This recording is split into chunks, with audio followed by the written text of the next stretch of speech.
Bulletin च तुहाडा स्वागत। मैं हां परविंदर कौर। पहला पेश ने चोणीਆਂ खबरां। खेती सुधार कानूनां विरुद्ध अंदोलन कर रहीआं किसान जथेबंदियां ते सरकार विचाले 6वीं गेड़ दी गलबात दौरान 50% सहमति बनी। MSP ते नਵੇਂ कानूनां ते गलबात 4 जनवरी नूं होवेगी।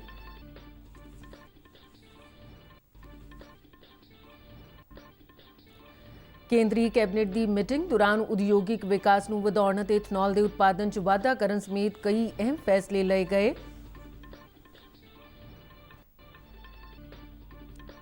पूरी तरह नाल देश विच बनाई गई आकाश मिसाइल की बरामद नूं मंजूरी दित्ती।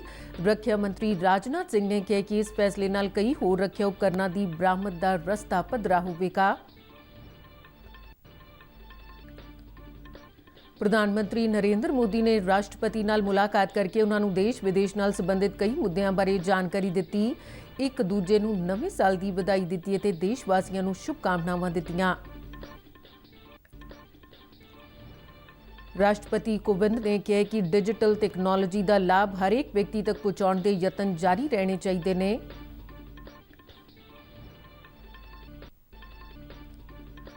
प्रधानमंत्री नरेंद्र मोदी अज गुजरात के राजकोट में एम्स का नींह पत्थर रखणगे। इस इमारत की उसारी ते 1195 करोड़ रुपए की लागत आउण दा अनुमान है। भारतीय जनता पार्टी के पंजाब प्रधान अश्विनी कुमार शर्मा की अगवाई च पार्टी के एक वफद ने सूबे च बिगड़ रही कानून ते प्रबंध की स्थिति नूं लैके सूबे के राज्यपाल VP सिंह बदनौर नाल मुलाकात की। ते हुण खबरां विस्तार नाल। खेती सुधार कानूनां विरुद्ध अंदोलन कर रहीआं किसान जथेबंदियां ते सरकार विचाले 6वीं गेड़ की गलबात दौरान 4 विचों 2 मुद्दों ते सहमति बनी है ते 2 दूजे मुद्दों ते गलबात 4 जनवरी नूं होवेगी।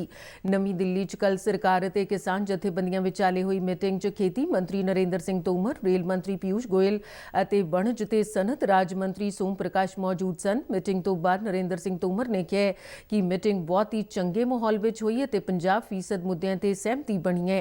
उन्होंने कहा कि नवीं साल ते कई मुद्दों के हल हो सकते हैं। नरेंद्र सिंह तोमर ने एक बार फिर जोर दिता है कि MSP जारी है ते हमेशा ही जारी रहेगी।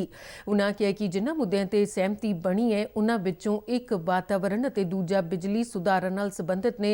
उन्होंने कहा कि सरकार बार-बार भरोसा दे रही है कि MSP जारी रहेगी ते ओह इस संबंध च लिखित रूप विच भी भरोसा देने लई तैयार ने। उन्होंने कहा कि किसान जथेबंदियां MSP नूं कानूनी दर्जा दिते जाण दी मंग कर रही ने, इसलिए इस मुद्दे ते MSP दे कानूनी पहलू ते चर्चा जारी रहेगी। उन्होंने कहा कि गलबात दा अगला दौर 4 जनवरी नूं होवेगा, जिस च 3 नਵੇਂ खेती कानूनां ते MSP दी गारंटी दिते जाण दे मुद्दों ते गलबात जारी रहेगी। उन्होंने दिल्ली च कड़ाके की ठंड नूं देखदिआं किसान नेतावां नूं अपील कीती है कि बुजुर्ग किसानां, महिलावां ते बच्चिआं नूं वापस घरां नूं भेज देण।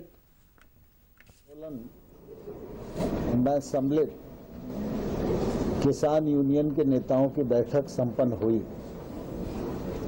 इस बैठक में रेल मंत्री माननीय पीयूष गोयल जी, हमारे राज्य मंत्री माननीय सोम प्रकाश जी और विभागों के सचिवगण किसान यूनियन के नेताओं के साथ वार्तालाप के लिए इस बैठक में सम्मिलित हुए। आज की बैठक पूर्व की तरह बहुत अच्छे वातावरण में, सौहार्दपूर्ण वातावरण में संपन्न हुई और आज की बैठक में किसान यूनियन के नेताओं ने जो 4 विषय चर्चा के लिए रखे थे, उनमें 2 विषयों पर आपसी रजामंदी सरकार और यूनियन के बीच में हो गई है। प्रधानमंत्री नरेंद्र मोदी की प्रधानगी च हुई कैबिनेट की बैठक दौरान कल कई अहम फैसले लए गए।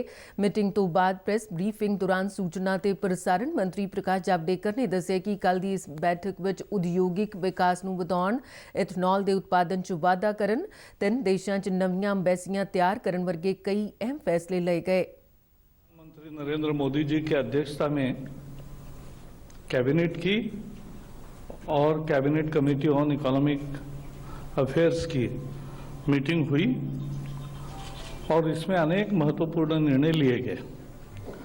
सबसे बड़ा निर्णय है इथेनॉल का। इथेनॉल का उत्पादन बढ़े और ज्यादा चीनी उत्पादन की समस्या का हल निकले। ਪੈਟਰੋਲੀਅਮ ਮੰਤਰੀ ਧਰਮੇਂਦਰ ਪ੍ਰਧਾਨ ਨੇ ਦੱਸਿਆ ਕਿ ਸਰਕਾਰ ਵੱਲੋਂ 1750 ਕਰੋੜ ਲੀਟਰ ਇਥਨॉल ਪੈਦਾ ਕਰਨ ਦਾ ਟੀਚਾ ਰੱਖਿਆ ਗਿਆ, ਜਿਸ ਵਿੱਚੋਂ 325 ਕਰੋੜ ਲੀਟਰ ਤੇ ਕੰਮ ਹੋ ਚੁੱਕੇ। ਉਨ੍ਹਾਂ ਕਿਹਾ ਕਿ ਸਾਬਕਾ ਪ੍ਰਧਾਨ ਮੰਤਰੀ ਅਟਲ ਬਿਹਾਰੀ ਵਾਜਪਾਈ ਨੇ ਇਥਨॉल ਬੇਸਡ ਪੈਟਰੋਲ ਪ੍ਰੋਗਰਾਮ ਸ਼ੁਰੂ ਕੀਤਾ ਸੀ, ਜਿਸ ਨੂੰ ਸਰਕਾਰ ਵੱਲੋਂ ਅੱਗੇ ਵਧਾਇਆ ਜਾ ਰਿਹਾ ਹੈ। ਉਨ੍ਹਾਂ ਕਿਹਾ ਕਿ ਇਥਨॉल ਦੀ ਪੈਦਾਵਾਰ ਵਧਾਉਣਾ ਕਿਸਾਨਾਂ ਦੀ ਆਮਦਨ ਨੂੰ ਦੁੱਗਣਾ ਕਰਨ ਦੀ ਦਿਸ਼ਾ ਵੱਲ ਇੱਕ ਅਹਿਮ ਕਦਮ ਹੈ। निवेश होने से हमारी कैपेसिटी को लगभग 1750 करोड़ लीटर तक ले लिया जाएगा।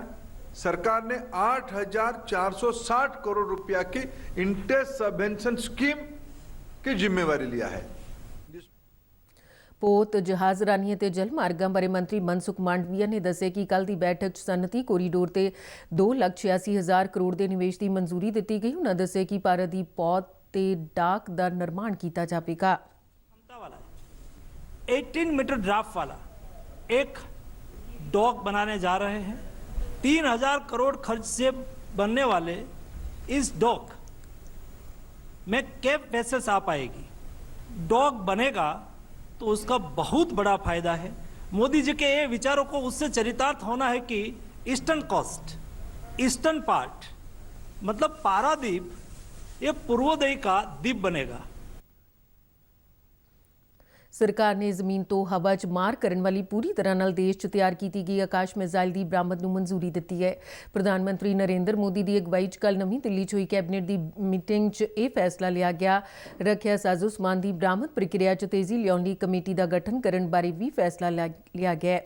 ਰੱਖਿਆ ਮੰਤਰੀ ਰਾਜਨਾਥ ਸਿੰਘ ਨੇ ਇਸ ਫੈਸਲੇ ਦਾ ਸਵਾਗਤ ਕਰਦਿਆਂ ਕਿਹਾ ਕਿ ਇਸ ਨਾਲ ਦੇਸ਼ ਨੂੰ ਰੱਖਿਆ ਸਾਜ਼ੋ ਸਮਾਨ ਦੀ ਬਰਾਮਦ ਕਰਨ ਨਾਲ ਆਮਦਨੀ ਵਧਾਉਣ 'ਚ ਮਦਦ ਮਿਲੇਗੀ। ਉਨ੍ਹਾਂ ਕਿਹਾ ਕਿ ਆਤਮ ਨਿਰਭਰ ਭਾਰਤ ਮੁਹਿੰਮ ਅਧੀਨ ਵੱਡੀ ਤਾਦਾਦ ਵਿੱਚ ਕਈ ਤਰ੍ਹਾਂ ਦੇ ਰੱਖਿਆ ਉਪਕਰਣ ਅਤੇ ਮਿਜ਼ਾਈਲਾਂ ਬਣਾਈਆਂ ਜਾ ਰਹੀਆਂ ਨੇ। ਉਨ੍ਹਾਂ ਕਿਹਾ ਕਿ 96% ਤੋਂ ਵੱਧ ਸਵਦੇਸ਼ੀ ਤਕਨਾਲੋਜੀ ਨਾਲ ਬਣਾਈ ਗਈ ਆਕਾਸ਼ ਮਿਜ਼ਾਈਲ ਦੇਸ਼ ਦੀ ਰੱਖਿਆ ਸਮਰੱਥਾ ਦਾ ਇੱਕ ਮਹੱਤਵਪੂਰਨ ਹਿੱਸਾ ਹੈ।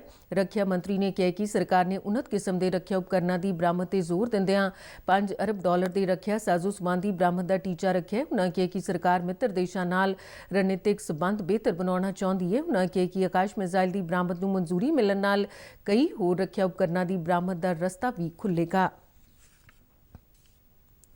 ਪ੍ਰਧਾਨ ਮੰਤਰੀ ਨਰਿੰਦਰ ਮੋਦੀ ਨੇ ਕੱਲ੍ਹ ਰਾਸ਼ਟਰਪਤੀ ਭਵਨ 'ਚ ਰਾਸ਼ਟਰਪਤੀ ਰਾਮਨਾਥ ਕੋਵਿੰਦ ਨਾਲ ਮੁਲਾਕਾਤ ਕੀਤੀ। ਉਨ੍ਹਾਂ ਰਾਸ਼ਟਰਪਤੀ ਨੂੰ ਦੇਸ਼ ਵਿਦੇਸ਼ ਨਾਲ ਸੰਬੰਧਿਤ ਕਈ ਮਾਮਲਿਆਂ ਦੀ ਜਾਣਕਾਰੀ ਦਿੱਤੀ।